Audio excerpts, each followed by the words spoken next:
India, a country caught at the crossroads of tradition and modernity. Tourists have long flocked to this land of color and contrast.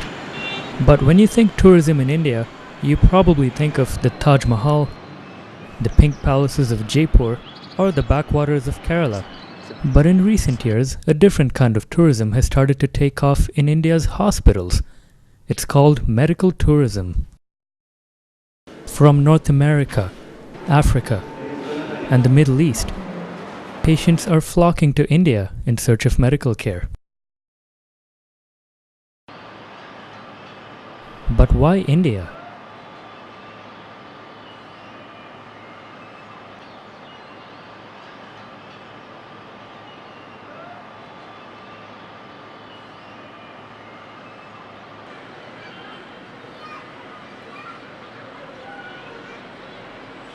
The southern city of Bengaluru is well known for its IT industries, congested traffic, and like anywhere else in this country, cricket-crazy people. An American who lives in Japan but turned to India in search of an experimental bone marrow transplant. The condition I have is multiple sclerosis, and this is a new treatment for that disease, but bone marrow transplants have been done for 60 years. So this is kind of experimental. Yeah. The hospital's CEO, Rajan Padukone, says the arrival of patients like Jeff speaks to the quality of India's hospitals. The fact that you are attracting foreign patients adds significantly to the credibility of the expertise that lies within the hospital. So I think it's a feather in the cap of hospitals if they are able to attract patients from overseas coming here, because patients overseas have options. For Jeff, India was the only viable option. Because mostly this treatment for MS is done as a part of a clinical trial, the restrictions for acceptance into the trial are quite severe. It's near impossible to get into a clinical trial. It's very hard to be accepted in the States and some other countries as well. But India was more liberal in their acceptance criteria, and the cost was much lower. I mean, cost in the American healthcare system, for many, many reasons, is very expensive. But the cost has been very reasonable in India. So even when you take into account flying here and stuff, you think the cost is... Yes. Yeah. But it's not just the easy availability of experimental treatments that draws medical tourists here. Many come for urgent life-saving care that isn't available in their own countries. Darlington Aloma suffered from jaundice so severe he barely remembers the treatment he underwent in India. I was almost a dead human being. I can't just tell you, I don't know what was going on. So it's only my wife can explain that. She alone can say, because I don't know what was going on. For more than 2 months, I don't know myself. I didn't get myself right. Medical tourists here say the hospital experience is a refreshing one, even in comparison to more developed countries. I can understand how others might be wary of coming to India just because of the perception, that it's not of the same standard in American or OECD countries. But as far as the hospital care goes, I think it ranks equal to. And in fact, it's very efficient in an American hospital and a Japanese hospital. Things have to follow, I believe, I can't say for certain, but things have to follow certain patterns and structures, and things take a long time to get done. But here, it's very quick, very efficient. Everything moved very quickly. Yeah, I think they are perfect. They are perfect. They are trying. Yes, each and every one of them, they are serious about the job. They are very dutiful. They take their job very serious. Additionally, while I'm here doing this, my mother thought she had an infection in a tooth, and so she thought, well, since I'm here doing this, let's check in with the dentistry office in the hospital, and she had some major dental work done for substantially less than she would have paid in the States. So I don't know. Well, I don't know why medical care is cheaper in India, but it certainly is, and it's of the same standard. I didn't notice anything different in the standards between Japan, America, and India. The biggest difference is the cost. But if the standards of service are so high, how come the cost is so low? Well, if you look at India today, India, even if you don't look at healthcare, but look at it in other industries, the IT industry has always been a location for outsourcing services, because the quality of labor is of a high standard. The education is typically English, and also the cost of labor is much lower than the cost of labor in the West. So if you translate that into the total cost of the service or the product, it would typically be much lower than what it would be in the West. So you extend that same sort of logic even into healthcare. The costs may be low, but Jeff insists he was also drawn to India by the reputation of its doctors. I knew that the doctor that would be working with me here had some experience working with other doctors elsewhere, for example, in the States. And in the States, all of the doctors in the States are Indians. So why would I have any misgivings? Of course I would get the same level of treatment.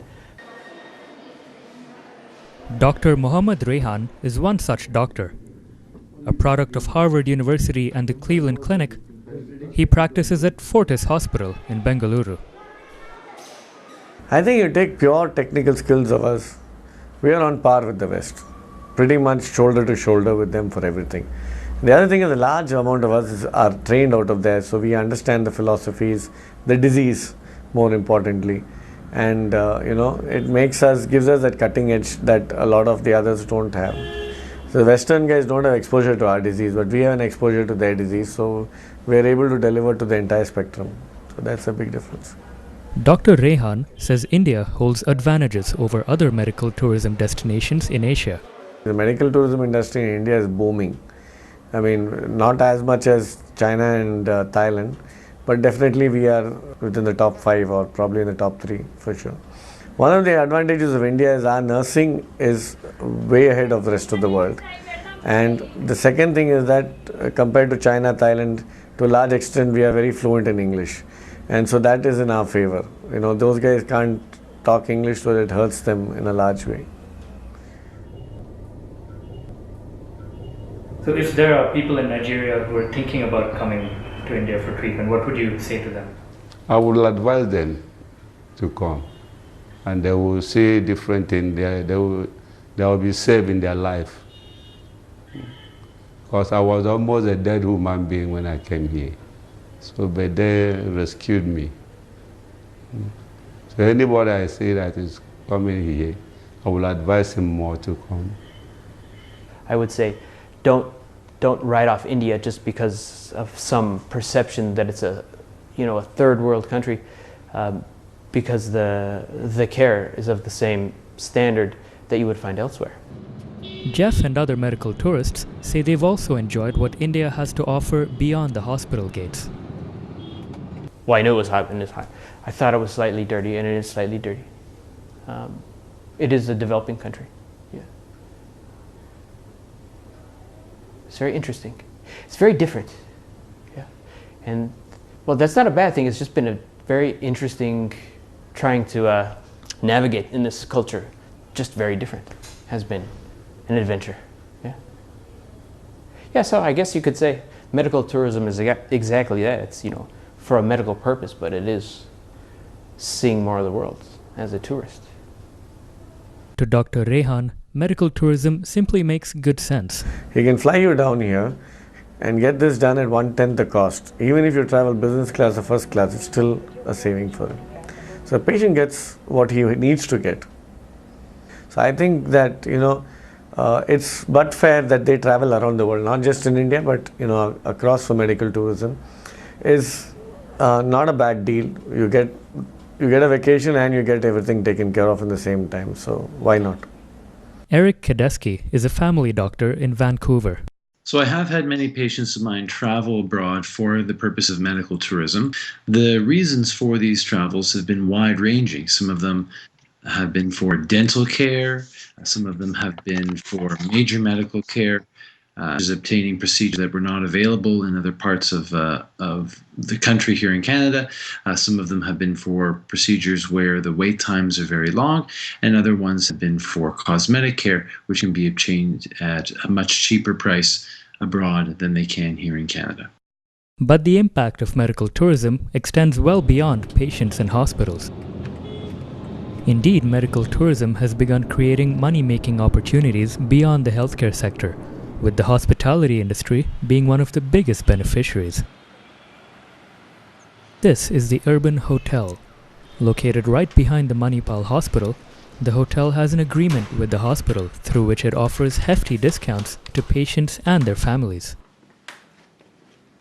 See, when you're coming into a completely new country, into a completely new unexplored location, you have to ensure that that whole experience of coming into this country, going through the procedure, recuperating and going back is made seamless and smooth. When you do that, then you tie up with travel agents, you tie up with hotels.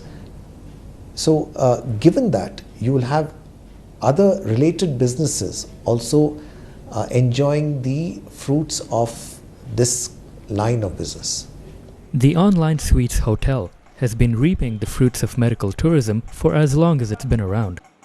It's located near Narayana Hrudayalaya. The hotel has a close relationship with the hospital. Here in the hotel owner's office, newspaper clippings about the hospital are prominently displayed. The hotel's owner admits that medical tourists are a crucial part of his hotel's business. Confidently say we are dependent on them because most of the guests who come here are for the hospital, and we are within a stone's throw away. So when people choose to walk down or walk back from the hospital, it is easier for them. They don't have to depend on any kind of transport. Though we have a free shuttle service which almost does about 60 miles every day, just between the hospital and the hotel, which is less than half a mile apart. So even if it is one person who needs to go at 12 o'clock in the night or 4 o'clock in the morning, depending on the call from the hospital, we are there for him. So that has been our biggest USP, so to say. Now the medical tourism has given a big fillip to our business.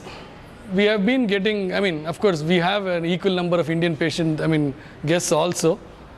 But with the international patients coming in, we are now encouraged to provide better facilities, and our revenues have also increased, and we are more encouraged to do better.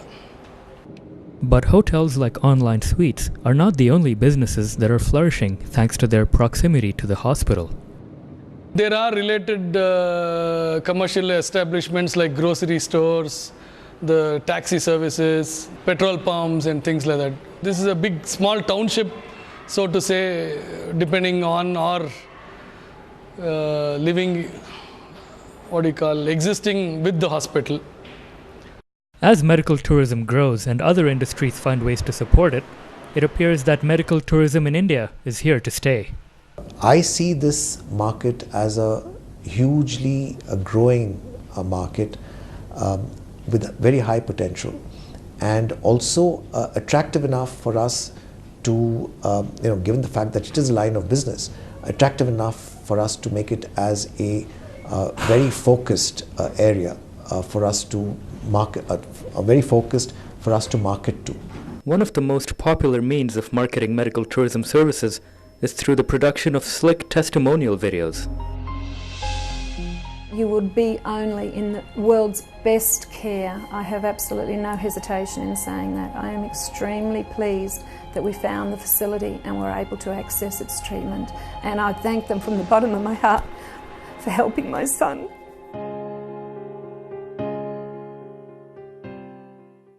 As Prime Minister of Successive Indian governments have also done their bit to support the medical tourism industry. India's National Health Policy from 2002, introduced by the government of former Prime Minister Vajpayee, strongly encourages the treatment of medical tourists and even offers tax concessions and land subsidies to hospitals that treat them. The government has also made it easier for foreign patients to enter the country. Ladies and gentlemen, welcome to Bengaluru Airport. Please remain seated and do not open overhead lockers. India offers a special medical visa which allows a foreign patient and 2 family members to stay in the country for up to a year. I think that's the way forward, because you have expertise in different countries which you can make use of. Why not utilize it? The world's become like, the world is flat. There is no doubt about it. All those curves are gone. Everyone's approachable, and technology has made it approachable. Technology may be rendering the world flat, but curves and barriers remain for those who can't afford decent medical care. While private hospitals thrive and medical tourists enjoy facilities like these, India's poor have it a little different.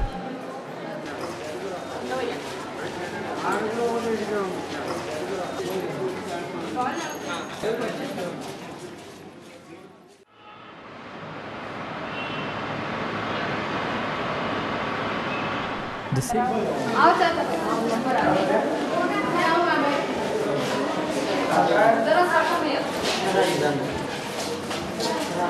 This hospital once attracted patients from far and wide, but is now a picture of neglect and disarray. Staff here have to make do with limited resources to deal with large numbers of patients. Because of the overflow of the patients, sometimes we fall short of the supplies. So at that time, we cannot compromise on some life-saving drugs or other equipment. So at that time, it becomes a challenge for us to accommodate and adjust these things from other places, like pull in from other resources, from other departments. So this is where we feel a little disparity in supply and demand aspects of the requirements. A former superintendent of the hospital, who didn't appear on camera, told me that chronic corruption and underfunding are to blame for the state of affairs. It seems the doctors and medical staff here are doing the best they can given the circumstances. And then for investigation. ठीक होते हैं माँ, उसमें दवा मिला के दे रहे हैं ना, उससे हल्लू हल्लू कम होता. कुछ भी बीमारी एकदम आता, लेकिन कम होने को टाइम लगता ना.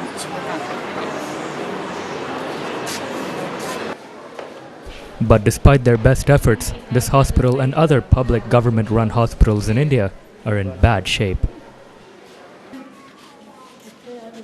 The issue with India when it comes to healthcare has been that it has been caught between the globalized and the marginalized.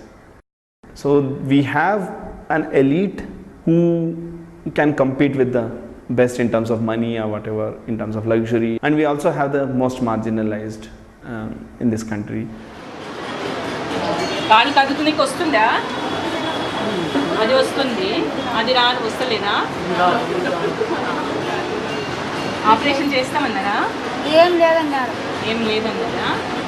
Medical tourism is just a manifestation that anyway the public health system is weak, the private system has the capacities, bed capacities for example, and so propagate the medical tourism. Saligram adds that the success of private hospitals has taken away the best doctors from the public system. The problem of movement from public to private is very well documented. So you have chronic shortages of staff and infrastructure in the public health system. At the same time, you have 5-star facilities for the elite. And so but what do private hospital doctors have to say about that? I think I would probably agree with you on that, but the government is to blame on that. I am on this task force with the government, I sit on those committees, and I can tell you every time I think I go to that meeting only to have tea and coffee and walk out because nothing comes of it. See, the government, look at All India Institute, beautifully equipped, it's got everything, but you pay peanuts. And that saying goes absolutely right. You pay peanuts, you get monkeys. At the end of the day, the doctor also has his own aspirations. monetary aspiration. He needs his Medical tourism's defenders also point out that the success of private hospitals has attracted overseas Indian doctors back to India. We do see a trend, certainly much more than what it was maybe 5 to 10 years ago, of doctors wanting to come back into India. That's because if you give them the same technology, give them the same protocols and processes in place, they are happy to work. I think where India failed initially was we did not have systems and processes. We ran more on passion. With our IT industry growing and with us coming of age in those matters, we have now put those systems and processes which are pretty evident in the corporate groups and things like that. Not so much still in the government hospitals, but in all the private sector, it's a very refined industry. It's also often argued that medical tourists, like regular tourists, help bring valuable foreign exchange into the country. What makes it attractive for a country to have tourism in that particular country? It's really the kind of additional contribution to the GDP, and therefore to that extent it is revenues being earned by the country from overseas.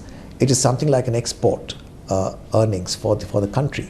So it certainly goes towards enhancing or increasing the GDP of that country. Sounds reasonable enough, but India's private hospitals have The private is not duty bound to reveal any data to any authority. We are not telling reveal patients'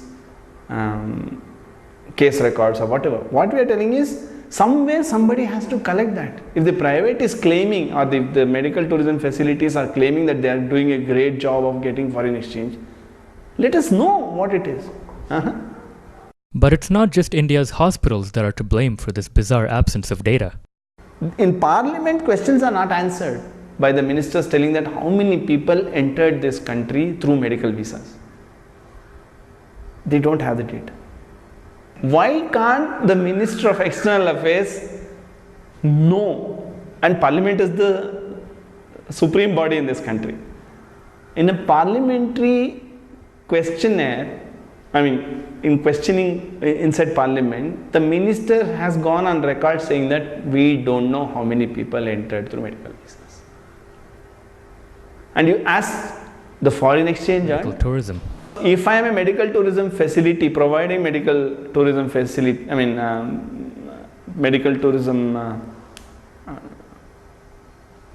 capabilities or whatever, I would keep on telling that how great it is, how many people I'll get in, because nobody is going to cross-verify. There is no data to cross-verify whether I get 10,000 people this year or 20,000 people this year or next year. At the same time, the opponents will say, see, the government gives so much encouragement to private and the private doesn't help. So the government investment is going to subsidize foreign patients. Doctors in the West are concerned. Whenever a country receives a medical tourist, there are resources that need to be spent. There are administrators that will organize it. There are healthcare facilities, healthcare practitioners, nurses, secretaries, surgeons, primary care doctors, medical specialists. All of these people conceivably could be helping those who don't have access to the system otherwise. Padukone disagrees. The patients coming from overseas are from a completely different income segment, in the sense that they can afford to pay, and therefore from that point of view they are not really depriving the people within this country of the healthcare that is being provided. So in that way I think both can coexist, people from overseas coming into the country and people within the country being provided healthcare. Both already do coexist in some of India's popular... This non-profit hospital attracts plenty of foreign patients, like these 3 generations of a Nigerian family here to seek treatment for their youngest. We started in Nigeria, but we were told that India is the best. Every Prasad was the best, so we had to go to every Prasad. Okay. So how long have you been in India? We came last year, we finished, we just came back for a checkup. So you've been here for a while? Yes, we came last year. She had surgery last year. We came this year. But while this hospital attracts plenty of paying foreign patients from Africa and the Middle East, a big part of its mandate is to provide free care for the local poor.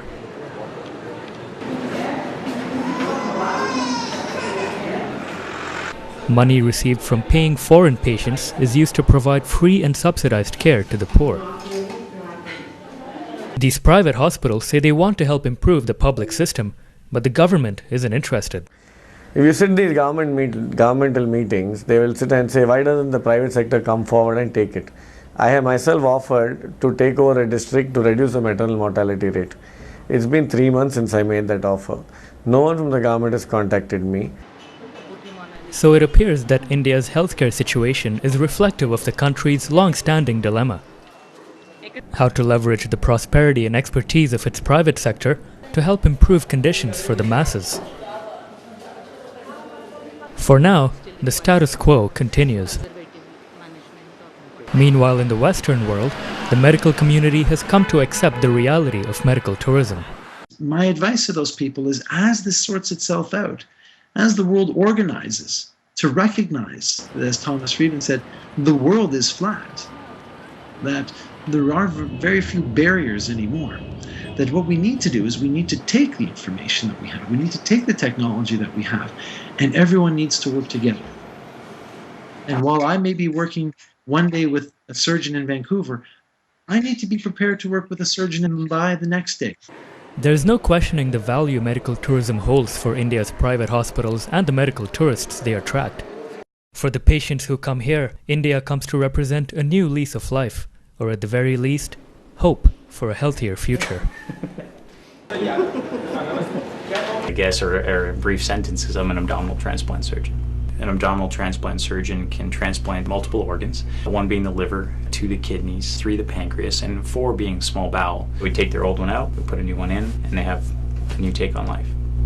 If there's an organ offer, you go get in a car, or we'll take a helicopter, or we'll even take a jet. Sometimes we'll fly to Las Vegas or New Mexico, and we'll go and we'll recover the organ. These operations are big operations where you make an incision right from the neck all the way down to the pubic bone. You take a lot of caution not to injure one of these organs that you're trying to recover. That process in itself is like 8 hours long. Meanwhile, the patient has come in, and we get them ready for the operation. Once the organ's arrived, the operation starts at 1 a.m. It might end at 8, 9 in the morning. And then you have to take care of that patient, and then you have to see the other 20 patients that you've done operations on in the last week. Right there, it's already like noon the next day. By that time, there's a phone call for the next organ.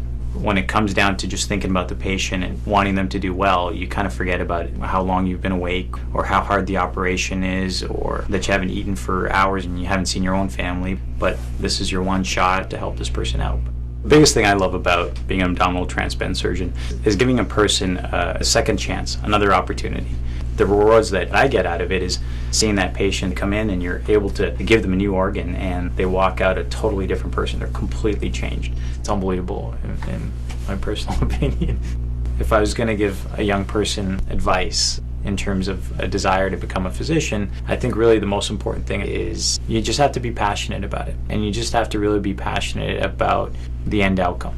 In all honesty, the road and the path to get there is tough. It's rigorous, it's demanding. It's not about any kind of monetary reward or any type of fame award. It's purely how you affect somebody's life. There's no advice I could give in terms of how to be a good doctor, because everyone's completely different, and it's much more of an art than a science. The biggest qualities, I think, are being open-minded, being hardworking and diligent, and having that sense of compassion. I like the interaction with families. I like being in an ICU setting.